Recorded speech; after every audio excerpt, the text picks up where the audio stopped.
Well, I'm going to wear that around the office for the next 3 weeks and see if I get any respect at all. Guten Abend, danke, vielen Dank. Thank you all for this really absolutely extraordinary and completely unexpected gathering. I'm so privileged and grateful for all of you coming here to share in this special moment, this friendship between the Federal Republic of Germany and the United States, between Frank-Walter Steinmeier and myself. Frank, I am beyond humbled to receive this Order of Merit today and blown away by the comments that you made and the photographs you've dragged out of my past. I never thought it was that risky to ride a bike, folks. I didn't think I was risk-taking, but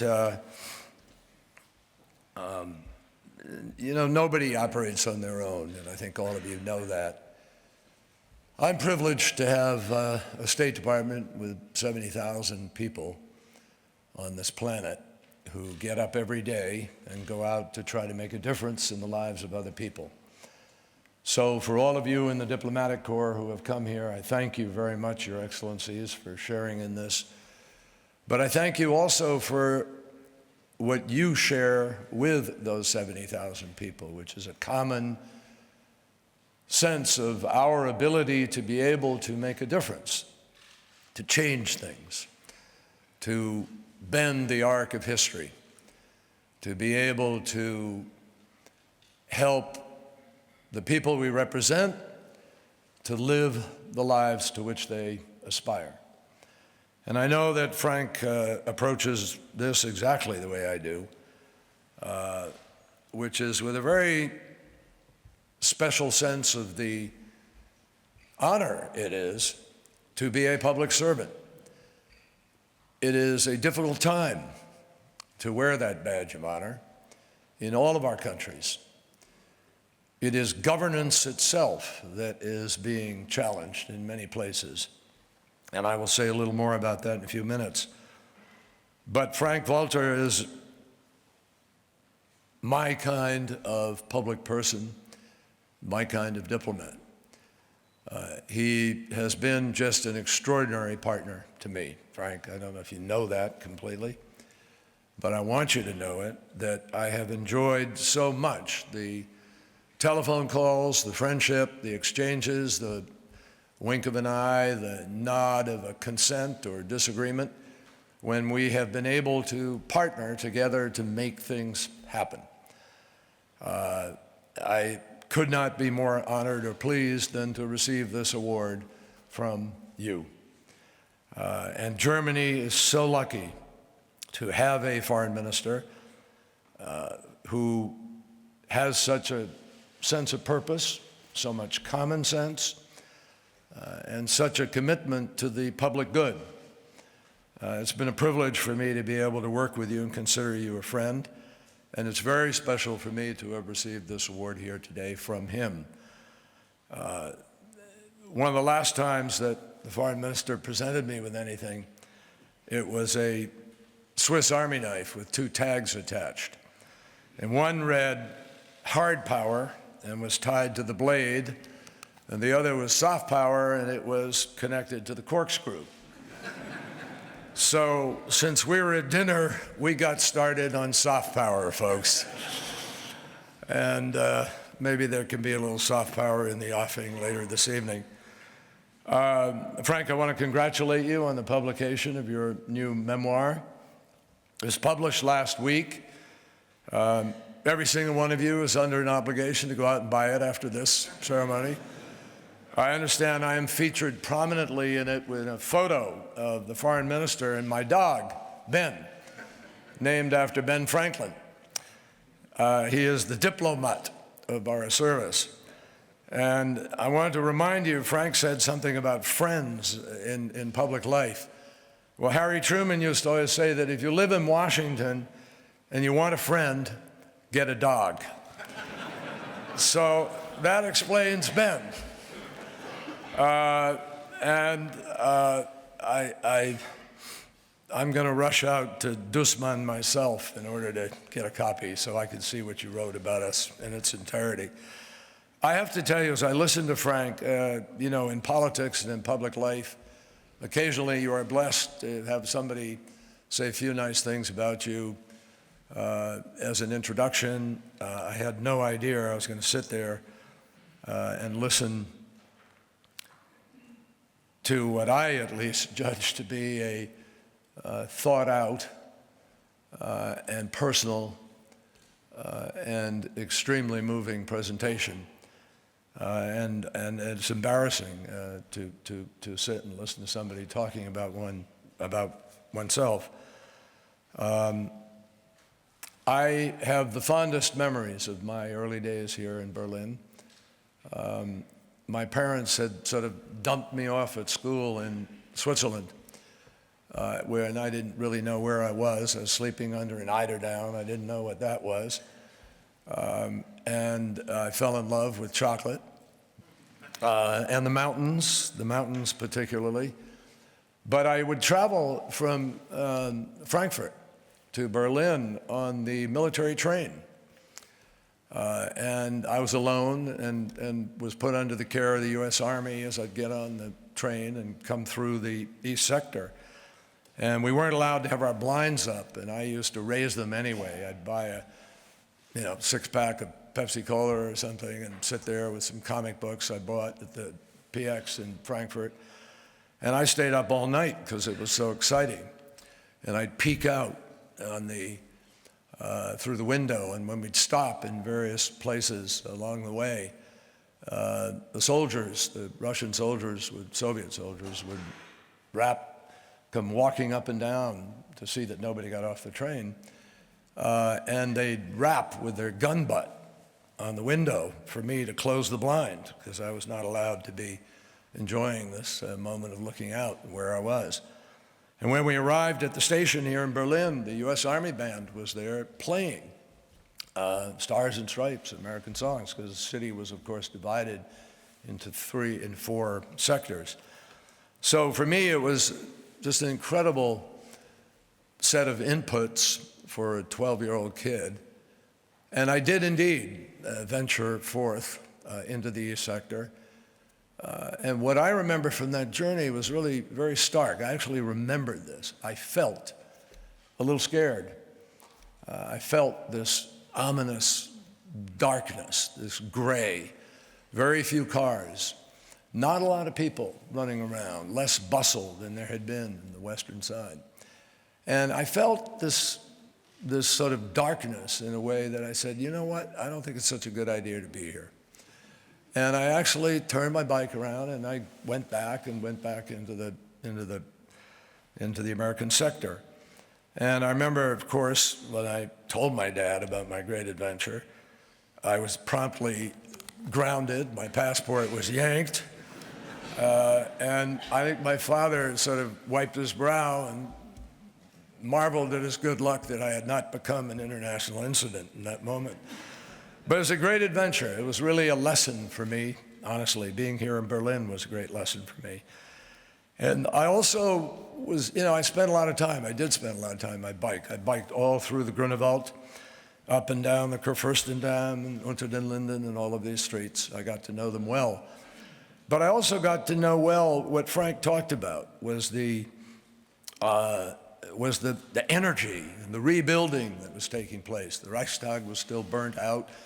Hitler's bunker was still where it was, and I could see these huge abutments of concrete sticking out. And I simply biked around looking at all of this. But I also noticed signs. Hier hilft der Marshallplan. As Frank mentioned, the Marshall Plan helped here. And I had a front row seat to the early creation of an indelible partnership between the United States and Germany, emboldened by NATO, key investments of the Marshall Plan, and growing cooperation on challenges in Europe and elsewhere, and of course, the beginnings of the great project of Europe itself. That partnership, then and now, has been rooted in our common understanding and commitment to NATO and to Europe that is whole, free, and prosperous. And it has been continually built out and strengthened by the values that we share. You know, this is not, at least I think Frank and I share a belief, this is not the great game. And it certainly shouldn't be in 2016. There are still people around who think that way, too many of them, in a world of globalization where everybody is connected to everybody, but not completely yet, not in the way that we all know we need to be. And so I think that celebrating, and I received this award genuinely in the name of those 70,000 people and all the rest of you who engage in this great endeavor called diplomacy, which is ultimately the only way we're going to make it, folks.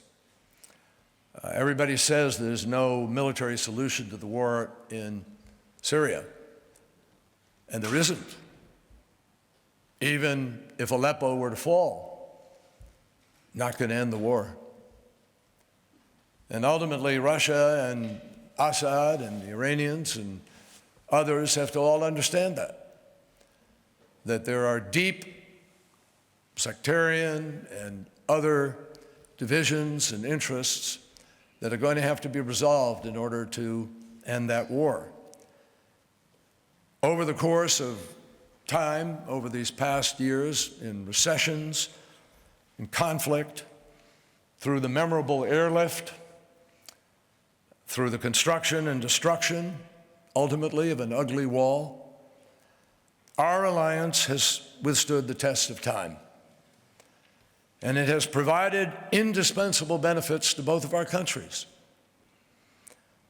I long ago lost count of the number of times that I have picked up the phone to consult with Frank Walter, to ask for Germany's help or advice, or for President Obama to do the same. And I think you felt the warmth of the relationship between Chancellor Merkel and the President was here a few days ago. Chancellor Merkel recently called our friendship the cornerstone of German foreign policy, adding that with no country outside Europe does Germany have a deeper link than with the United States of America. This remarkable story of cooperation and leadership, I am proud to say, has continued throughout my 4 years as Secretary of State. And my very first trip as Secretary of State brought me here to Germany, to Europe, to our alliance. The fact is that anywhere you look in the world today, you will see our two countries front and center in dealing with the issues of global significance.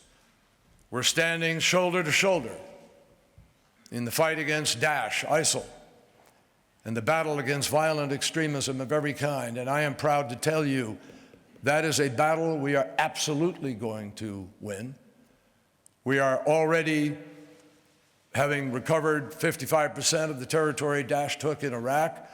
We're moving on Mosul. We've liberated Tikrit and Ramadi and Fallujah. And we are moving on Raqqa. And we are working in concert with allies around the world to close off the numbers of recruits that can travel down from 1,000 a year, I think 1,000 a month, to 500 a month, now to a trickle. Finances cut, narrative being pushed back against, a whole host of initiatives that we have worked through together. We are steadfast in supporting the sovereignty and the territorial integrity of Ukraine. And we are grateful for Germany's and France's leadership in the effort to bring the Minsk agreement into reality and now to help try to implement it. And we are grateful for the leadership of Europe in being willing to stay steadfast on the issues of sanctions, as difficult as it is, because we haven't yet finished the task of Minsk. We've worked together to address effectively the most severe crisis Europe has faced since World War II with respect to refugees. And we're united in trying to protect the environment and health of our planet. I'm going to say a word more about that in a moment. We are deeply committed to the essential mission of trying to salvage Libya, put the war in Yemen to rest. Even now, this week, next week, we are working diligently to try to bring the parties together in both places and to try to advance the GNA, to try to get a ceasefire and move to Kuwait for talks with respect to Yemen. And I am very hopeful that before we leave, we will, in fact, make progress in that regard.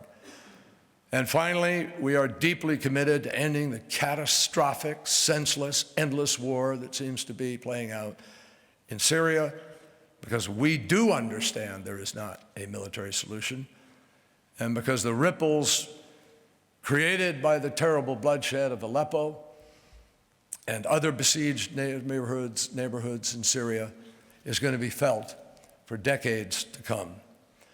And finally, Germany and the United States are partners in supporting the full implementation of the Joint Comprehensive Plan of Action on Iran. And I am so grateful to Frank Walter. He talks about, everybody persevered in that effort. And I'm so grateful to my colleagues who came to Vienna and stayed there, sometimes without knowing when the next meeting might take place. But there was a unity of purpose and a patience in execution exhibited by every single partner in that effort. And I am deeply grateful to them for doing it. Let there be no doubt anywhere. The region is safer. Germany and the United States are safer. Europe is safer. Israel is safer.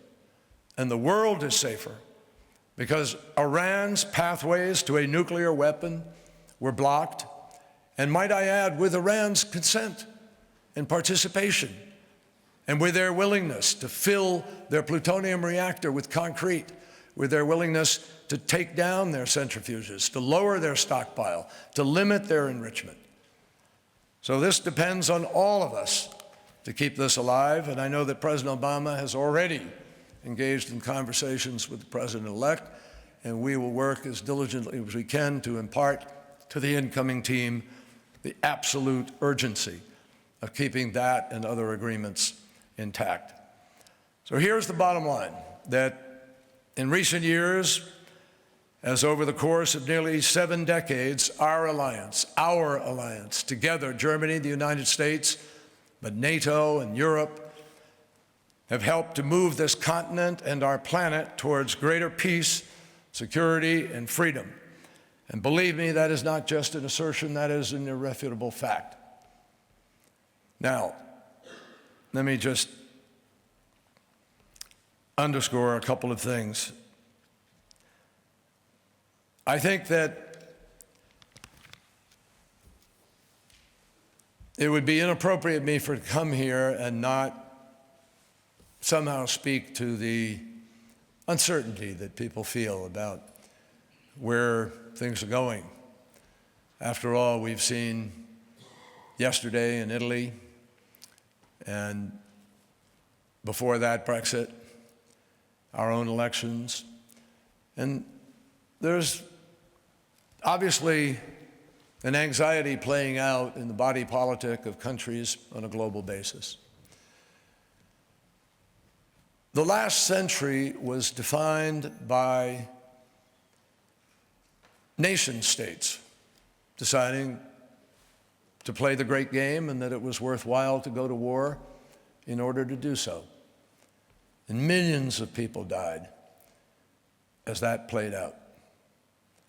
World War I, World War II, the unfinished business of World War II, Korea, Vietnam, finally the end of the Cold War, and now the breaking out of a whole set of forces that were pent up by the authoritarianism and the structure of the post-war worlds of the 20th century.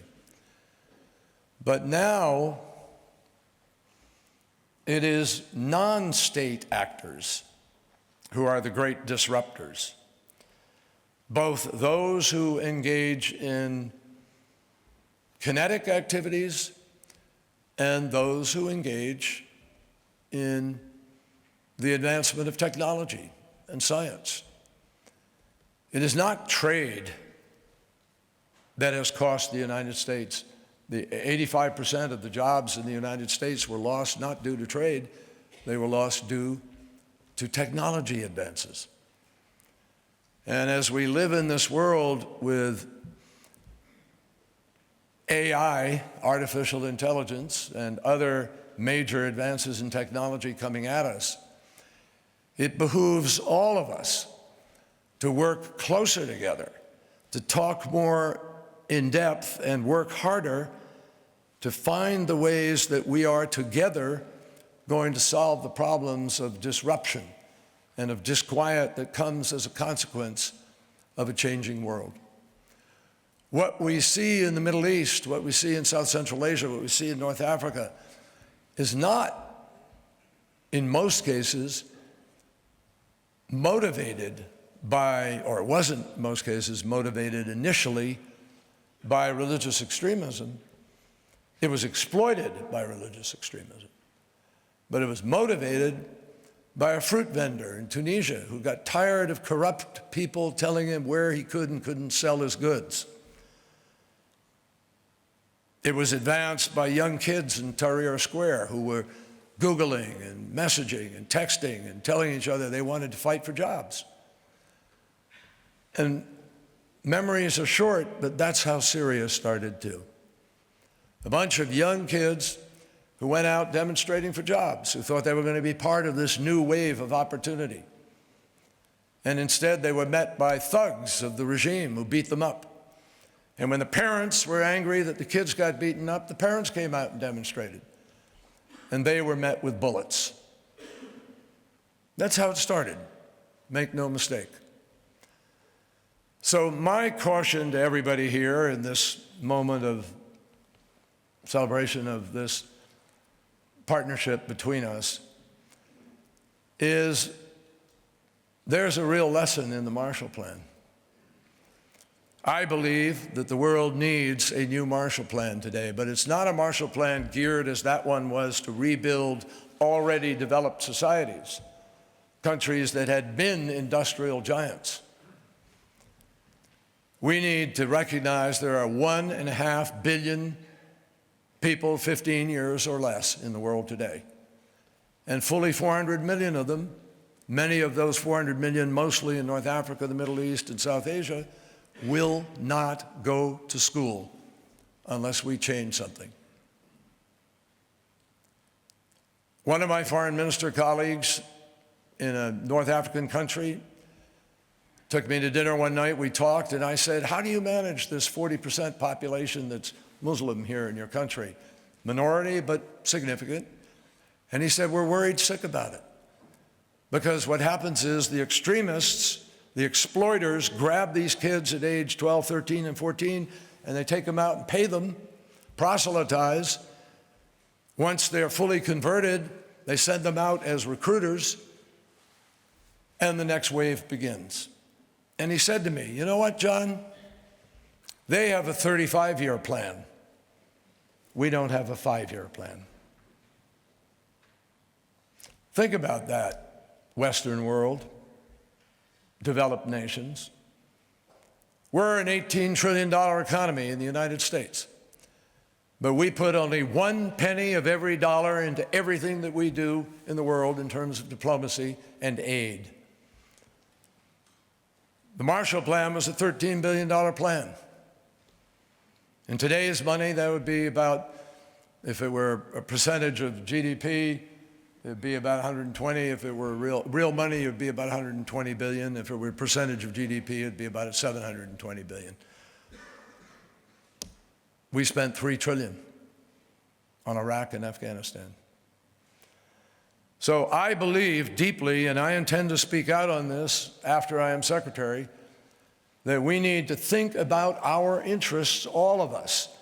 There's no over there anymore. It's all connected.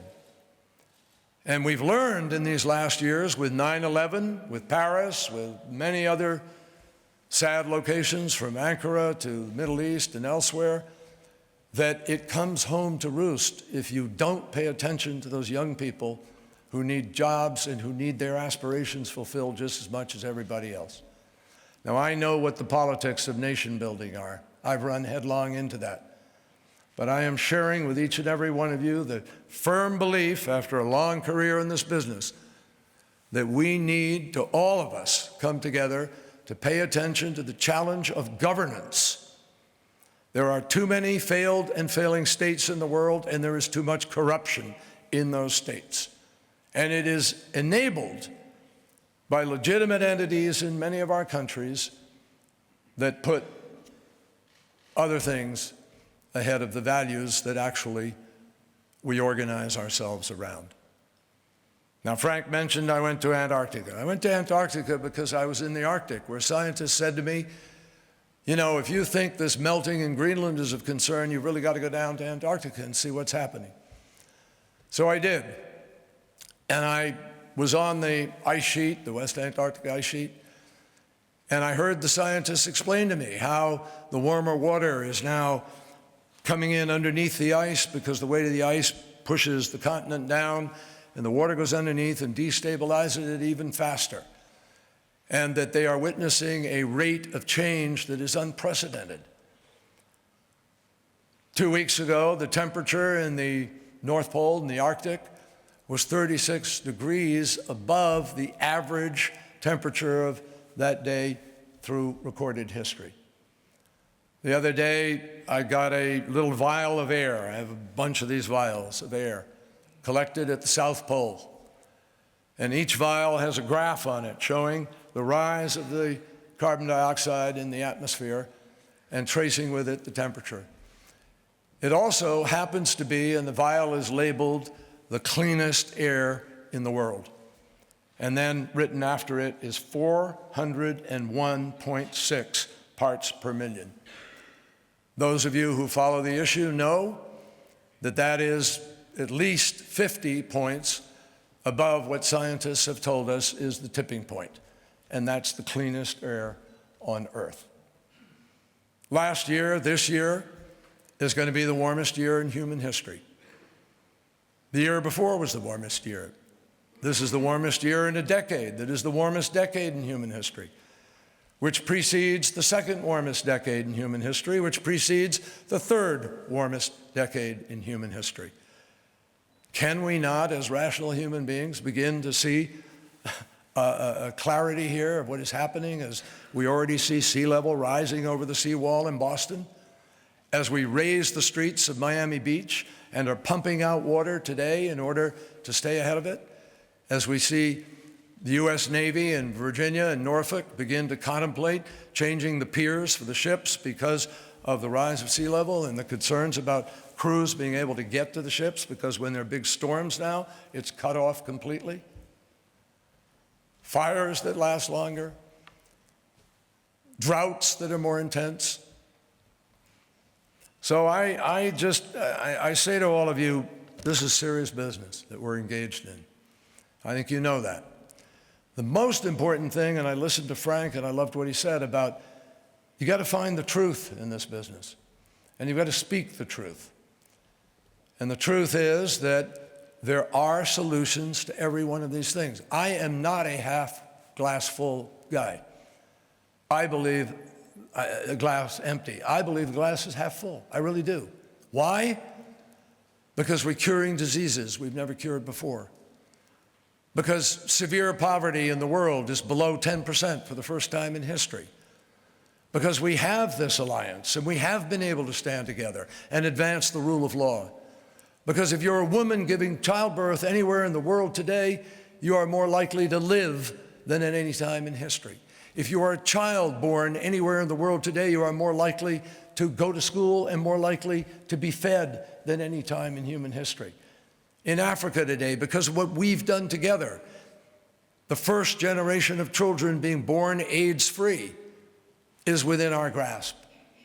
Ebola, they predicted 1 million people would die 2 Christmases ago, but we came together, all of us. We worked in a multilateral basis, and guess what? A fraction of that died, and we ended the threat. And we're doing that with Zika now and with other things. We've done this in Paris, where 190 people came together to say, we're going to send a signal to the marketplace about clean energy. And guess what? For the first time in human history, more money is being invested in alternative and renewable and sustainable energy than in fossil fuels. That's why I believe in the future. And I am convinced that is precisely why this relationship, relationships like it, our ability to go out and make a difference is real. It's not rhetoric. But we have to stay together, and we have to push back against some of these short-term, politically expedient slogans that do not even qualify as a masquerade for policy. And hopefully, with our media and with our common sense, we'll be able to send the message that is necessary to our people to make wise decisions and wise choices, because all of those things are staring us in the face. The new energy market that we face, which is the way you solve climate change, and it's not too late to solve it. That market is the largest market the world has ever seen. My state of Massachusetts got very wealthy, as did many people in America during the 1990s. That was the technology boom of communications and computers. It was a $1 trillion market, folks, with 1 billion users. The energy market is today a multi-trillion-dollar market with 4 to 5 billion users today, and it's going up to 9 billion users by 2050 or so. It's the largest market in the world.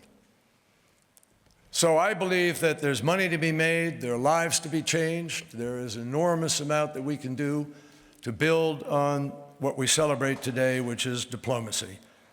And I thank you for the tradition of our partnership that I believe is celebrated by this Order of the Merit. I'm deeply grateful for today. Just try to say a couple of words in German if I can, but die Vereinigten Staaten und Deutschland setzen sich vereint für Frieden. Die Forderung gemeinsamen Wohlstands und eine sichere Zukunft ein.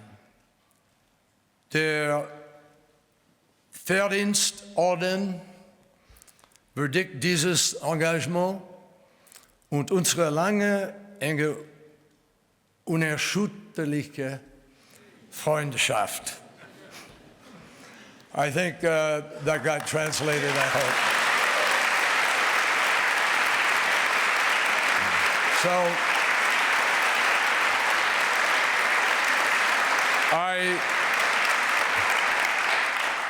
I wandered on a little bit here because I wanted to take advantage of this moment to try to point out that we're going to be okay.